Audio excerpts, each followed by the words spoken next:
Olá, pessoal, tudo bem? Meu nome é Thiago Prux, eu sou um dos sócios aqui da Capitalismo, que é uma empresa de análise e recomendações de investimentos, e como é tradicional aos domingos, vamos fazer mais um Ações para ficar de olho essa semana, onde nós trazemos os principais destaques dos últimos dias e também aquelas ações que podem ter uma movimentação diferenciada nos próximos.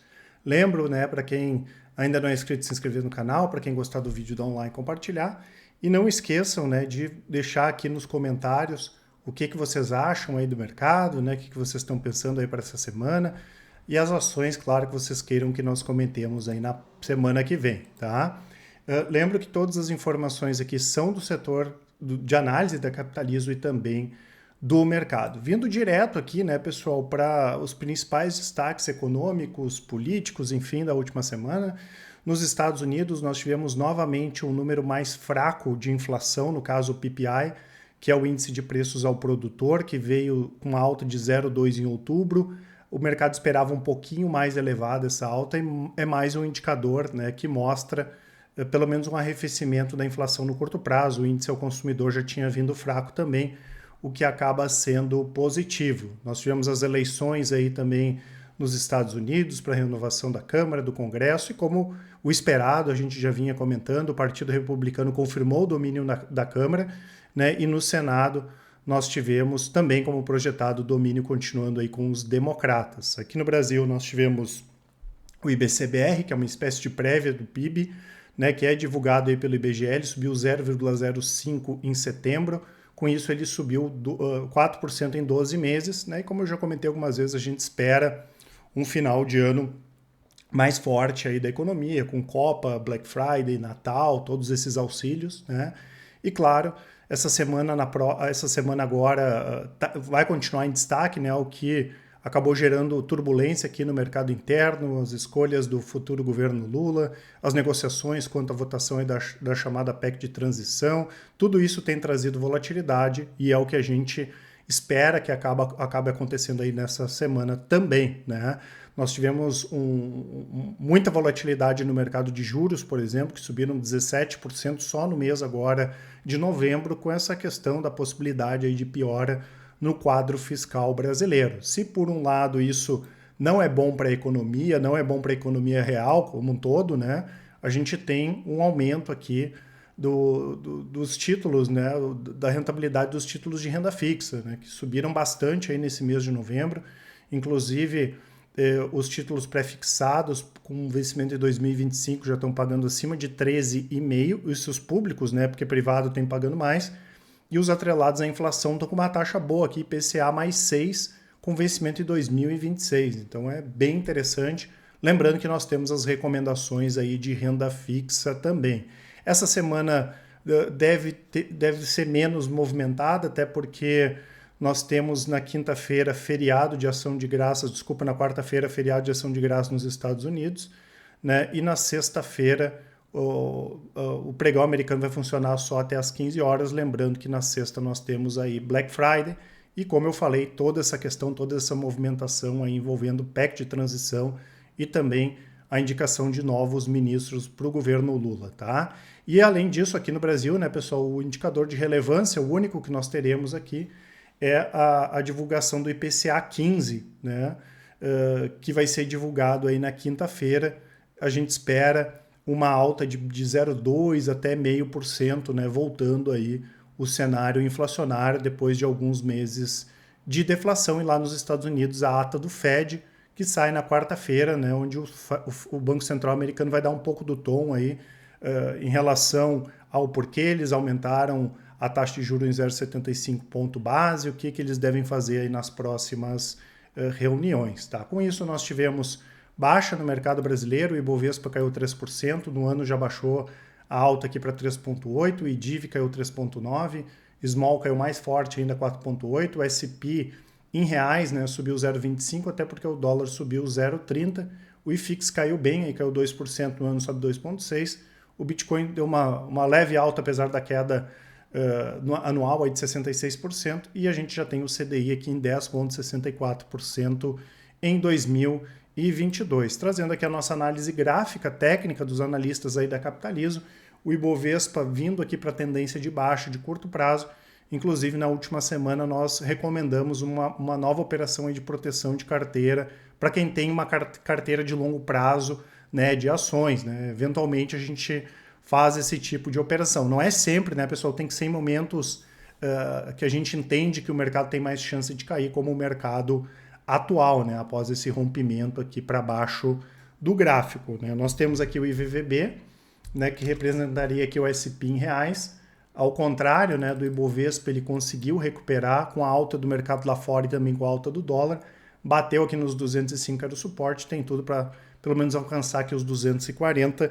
E como a gente já comentou nas últimas semanas, né, pessoal, o dólar totalmente indefinido, né, ele está totalmente lateralizado, ele não confirma para baixo, não confirma para cima, né, está bem no meio do caminho aqui, ele pode tanto voltar a pegar aqui a casa dos 5,10, R$ 5, como pode testar lá os 5,60 novamente, já que ele está, como eu falei, bem no meio aqui do movimento. Né? Eu lembro, né, pessoal, que a Capitalizo tem diversas estratégias de recomendações, eu vou deixar para vocês aqui na descrição do vídeo o link que tem um relatório de performance com todas as estratégias de longo prazo, basta vocês clicarem e vai ter o resultado. Por exemplo, essa carteira Thiago Prux, que é uma carteira global, vocês têm acesso aos resultados, vocês vão ver que todas as nossas estratégias, né, têm volatilidade, a gente não ganha sempre, mas todas elas batem com folga aí seus benchmarks. No caso, a carteira Thiago Prux bateu o SP, que seria o IVVB aqui, quase o triplo, né, desde 2017, né, muito acima do Ibovespa, não tem nem comparação.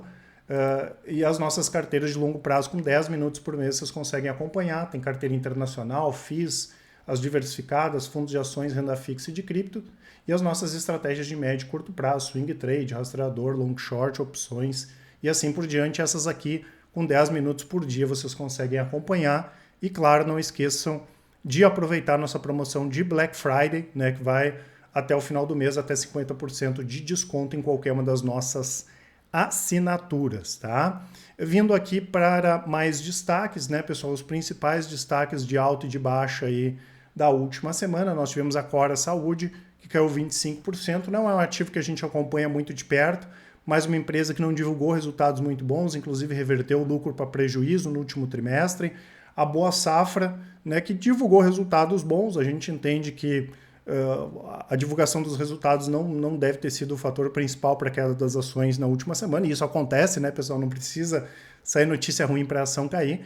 Ela tinha avançado a receita anual em mais de 50%, lembrando que eles fizeram, né, uma antecipação de vendas. Foi um resultado ok, ainda assim as ações caíram 16%. Marfrig, que também tinha divulgado um resultado ok, caiu quase 16%. A única coisa que nós tivemos na Marfrig que pode ter impactado, né, que no cenário internacional, nos Estados Unidos, está subindo muito o custo do gado, né? O custo do boi está subindo demais com a questão dos combustíveis, né?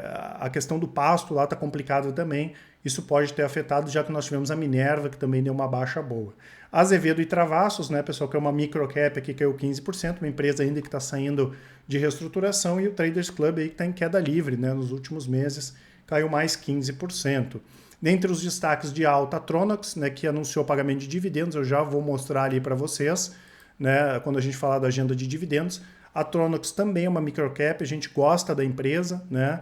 Ela é a única produtora do Brasil e a segunda mundial de um pigmento que a gente chama de dióxido de titânio, que é utilizado aí na fabricação de tintas, plásticos. Ela divulgou bons resultados em termos de venda, mas nos últimos 2 trimestres os custos pesaram muito, né? Isso acabou impactando no preço das ações. E como eles estavam com caixa elevado, eles acabaram pagando um dividendo maior. A questão das ações terem caído acabou ajudando, né, em relação ao yield, né, que foi mais aí foi quase 17% de yield considerando o fechamento da última quinta, e na sexta-feira as ações subiram mais de 30% e na semana 31,6%. A Sea Limited, né, pessoal, que aqui a gente já fala no BDR, né, divulgou resultados bons, tá? Ela conseguiu gerar receita aí trimestral de 3 bilhões de dólares, uma expansão de 17%, lembrando que a Sea Limited é a dona da Shopee, né, que é bastante conhecida aqui no Brasil. Né? A empresa também sofreu, assim como as empresas brasileiras, com essa questão dos custos, com essa questão da inflação global, com a questão do juro mais alto no mundo também, mas as ações deram uma recuperada boa na última semana. A Metal Leve, né, pessoal, que divulgou um resultado fantástico, né? A minha opinião como investidor, novamente, foi o resultado que mais me chamou a atenção, até porque a Metal Leve trabalha num mercado bastante complicado, bastante complexo, e ainda assim ela conseguiu aumentar em 26% a receita e no acumulado do ano já está quase 17% nos primeiros 9 meses desse ano em relação ao ano passado, e o lucro líquido subiu 52% em relação ao terceiro tri do ano passado e 75% em relação ao segundo trimestre desse ano, que já tinha sido um bom trimestre, mesmo com falta de componente eletrônico, toda essa questão global ainda, né, a empresa conseguiu performar muito bem. Tá? No segmento de componentes para motores, o crescimento de vendas foi de 25%, e no segmento de filtros, 35%, quando a gente compara o terceiro trimestre desse ano em relação ao terceiro trimestre do ano passado. E o mais incrível ainda, que a gente pega a parte de despesas, principalmente as gerais e administrativas, que subiram muito em outras companhias. No caso da Metal Leve, subiu só 2%. Né? Então acabou ajudando aqui bastante os resultados na última linha, resultado para lá de positivo na Metal Leve. Taurus, né, pessoal que também tinha divulgado resultados ok, né, deu uma recuperada boa, 5%, e Bradesco, né, que a gente já tinha comentado na última semana, que divulgou resultados muito fracos, acabou ficando como uma exceção do setor bancário. A gente já esperava resultados fracos de Bradesco e Santander, mas não tão fracos como foram os de Bradesco. A gente vai comentar mais a respeito deles aí nas próximas semanas, né, porque realmente foi surpreendente, e já esperávamos, como aconteceu também, resultados mais fortes de Itaú e especialmente do Banco do Brasil, né, que bombou demais aí no trimestre. Depois da super queda que nós tivemos na outra semana, o Bradesco voltou a receber algumas recomendações de compra por parte de alguns bancos de investimento. Isso ajudou as ações a subir 3%, né, mesmo com a alta forte que nós tivemos do Ibovespa aí na última semana. Aqui temos em relação ao pagamento de proventos, né, pessoal, a Datacom. Então aqui é sempre considerando o próximo dia, que é a data X. Né? Então o Banco do Brasil tem que dormir com as ações de segunda para terça para receber os dividendos no dia 30. Boa Safra, né, que a gente comentou ali, que foi um destaque de baixo, também vai pagar dividendos dia 30 de novembro, 7 centavos, a Goal 50 centavos, Gerdau 2,15, né, também um ótimo pagamento de dividendos. Aí dia 21 ainda temos a Copel, Petrobras, né? Tinha gente que estava preocupada em relação à possibilidade de não pagamento de dividendos. Fiquem tranquilos que ela vai pagar os dividendos. E a Tronox aqui que eu comentei, né, que saiu um yield de mais de 17%, vai pagar R$ 4,15, né? A Datacom dia 22, então tem que dormir com as ações do dia 22 para o dia 23 de novembro, vai pagar agora em dezembro. Vindo aqui para mais destaques, né, pessoal, a M. Dias Branco divulgou resultados positivos, ela conseguiu repassar mais preços, né, mesmo com a continuidade de alta de trigo, de dólar, né, ela conseguiu ajustar mais com os clientes os preços, que acabou ajudando. O lucro líquido ficou praticamente estável, 195 milhões no terceiro trimestre desse ano em relação ao ano passado, resultados positivos. A mesma coisa que o Nubank, né, pessoal, que não é para quem espera grandes lucros, ainda assim o banco gerou um lucro, né? Em termos operacionais, eu até fiz um vídeo essa semana falando dele, vem muito forte, né? A base de clientes vem crescendo no Brasil, Colômbia, México, tem condições de crescer fora do Brasil também, né? A expansão dos custos acabaram atrapalhando um pouco o resultado, ainda assim deu um lucro lá de 63 milhões de dólares, revertendo o prejuízo do ano passado. O Banrisul, como a gente já esperava, divulgou resultados mais fracos dos bancos estatais. Entre Banrisul e Banco do Brasil, a nossa preferência continua sendo o Banco do Brasil. Registrou um lucro líquido de 137 milhões no terceiro tri, redução de 20% em relação ao terceiro trimestre de 2021. Tá? Acabou pesando a redução de margem financeira, e a parte de receita com serviços aqui também veio pior aí do que a gente estava esperando. A Localiza também divulgou resultados, né, pessoal? Lembrando que aqui na Localiza ainda tem muitos custos relacionados à integração de Unidas e Localiza, né? Então a gente vai esperar um pouco mais aí para ver como vai ficar a performance das empresas juntas. A gente espera que eles tenham muitos ganhos com sinergia, acabe ajudando os resultados. Ainda assim, né, deu um lucro lá de 682 milhões, 27% menos do que no terceiro tri do ano passado, mas como eu falei, bastante impactado com essa questão da integração. Nós tivemos também, né, pessoal, o Departamento de Energia dos Estados Unidos anunciando investimentos de 13 bilhões para um financiamento para expansão e modernização de rede elétrica. Essa primeira parte aqui, né, a gente espera que em breve vão sair mais investimentos, lembrando que nos Estados Unidos o plano é utilizar até 100% da eletricidade limpa até 2035. A WEG tem uma posição forte nos Estados Unidos, vem crescendo e vai se beneficiar muito com esse pacote, né? Lembrando que eles têm fábrica também no México, o que acaba deixando a WEG com uma posição diferenciada, né, em relação a outros competidores no mercado norte-americano, que é um mercado fantástico, né? E como eu falei, a WEG vem crescendo bastante por lá. A Alupar anunciou sua nova política de dividendos, né, pessoal, que a gente espera que seja seguido assim por outras empresas também, inclusive a M. Dias Branco recentemente também anunciou uma nova política de dividendos. E da Alupar a gente destaca aqui que eles vão começar a pagar dividendos de forma trimestral. E além disso, né, pessoal, o que a gente acha bem importante, bem interessante, que a distribuição dos pagamentos anunciados vão ocorrer sempre 60 dias após a divulgação. Às vezes a empresa divulga e demora, vai pagar só no outro ano. A gente pega a Telefônica, por exemplo, e tem outras empresas que demoram às vezes demais para pagar o dividendo. Então a gente saúda aqui e espera que outras empresas, principalmente essas que têm foco para pagamento de dividendos, né, também façam esses ajustes para beneficiar aquele investidor que gosta aí de gerar renda passiva. Lembrando que a nossa carteira de dividendos está bombando esse ano, né, pessoal? Já fazendo o jabá aqui mais um pouquinho, né, tá com uma alta aí de 23%, a nossa melhor carteira é a carteira de dividendos. No histórico não é a melhor, mas ela tem uma estabilidade maior também. E o yield da carteira médio, né, desde 2018 já está aqui em 9,36%, mesmo considerando 2020, que foi um ano muito fraco, né, em relação ao pagamento de dividendos. Falando do setor elétrico, né, pessoal, a gente vem comentando que o setor elétrico não vem sofrendo com interferências, ele vem conseguindo ter reajuste tarifário, que é importante, inclusive, na última semana, a Enel, né, que é a Agência Nacional de Energia Elétrica, autorizou um reajuste para a CE Distribuidora, né, que é controlada pela Equatorial, de 5,6%. Né? Então é importante, à medida que esses reajustes venham continuando a acontecer para as empresas do setor elétrico, e como eu já comentei algumas vezes, entre setor elétrico e setor de saneamento, quando a gente fala de utilidades públicas, o pessoal aqui da Capitaliza, os nossos analistas, preferem as empresas do setor elétrico, tá? Tivemos a Rumo, né, pessoal, que é controlada pela Cosan, anunciou um ótimo volume transportado em outubro, 31% mais alto que no mesmo período do ano passado, de 2021. Os destaques aqui, transportes de milho e farelo. Lembrando que a gente espera já nos próximos trimestres, né, que as exportações de grãos, principalmente pelo Centro-Oeste, continuem forte, puxando, né, as receitas da empresa. A Rumo foi uma empresa também que passou por uma reestruturação muito profunda. Faz praticamente aí 2 anos que a empresa saiu do período de reestruturação. Para quem não lembra, é a antiga América Latina Logística, que quase quebrou, né? A Cosan fez um trabalho fantástico e é um segmento bem interessante, tá, pessoal? Principalmente levando em conta todo esse potencial ali do Centro-Oeste, né, de exportação, muito voltado a essa parte agrícola.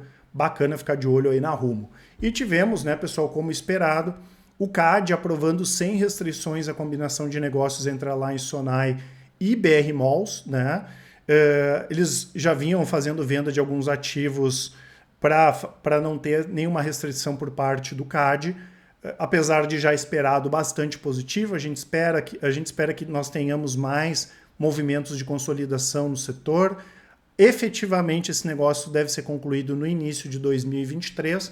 E aí a gente relembra a vocês, né? Quem tem BR Malls vai receber ações da Alliance Sonai, mais um percentual em dinheiro. Aí quando tiver a data certinha, a gente volta a comentar e vai formar, né, pessoal, a maior empresa aí de shoppings da América Latina. São 69 propriedades com valor de mercado aí de 10 bilhões de reais, né, pessoal? Para quem gosta de imóveis, vale a pena ficar de olho, não só nos fundos imobiliários de shopping, mas como nas empresas de shopping também, tá certo? Eu lembro, né, pessoal, que quem é cliente da Capitaliza tem várias vantagens. Nós temos o Começando do Zero, para aquele investidor que nunca operou, quer montar sua carteira de investimentos. O Help Invest, que o investidor pode nos passar os seus investimentos para avaliação, as mentorias, o atendimento sempre personalizado. E o nosso tripé, né, pessoal, resultados comprovados sempre, fazendo chuva, sol, dando ganho, dando perda. A gente sempre deixa tudo de forma bastante transparente e 100% de independência, que é muito importante para que o investidor ganhe dinheiro ao longo do tempo sem nenhum conflito de interesse. O nosso foco é sempre no resultado do nosso cliente. Qualquer dúvida, como eu falei, todas as informações aqui na descrição. Não esqueçam de aproveitar a promoção de Black Friday e os nossos contatos também na descrição contato@capitalizo.com.br o e-mail, ou atendimento pelo WhatsApp, só clicar no link, mandem um áudio, uma mensagem que com certeza o pessoal do atendimento vai auxiliar todos, tá certo? Um grande abraço, uma ótima semana e ótimos investimentos. Até mais!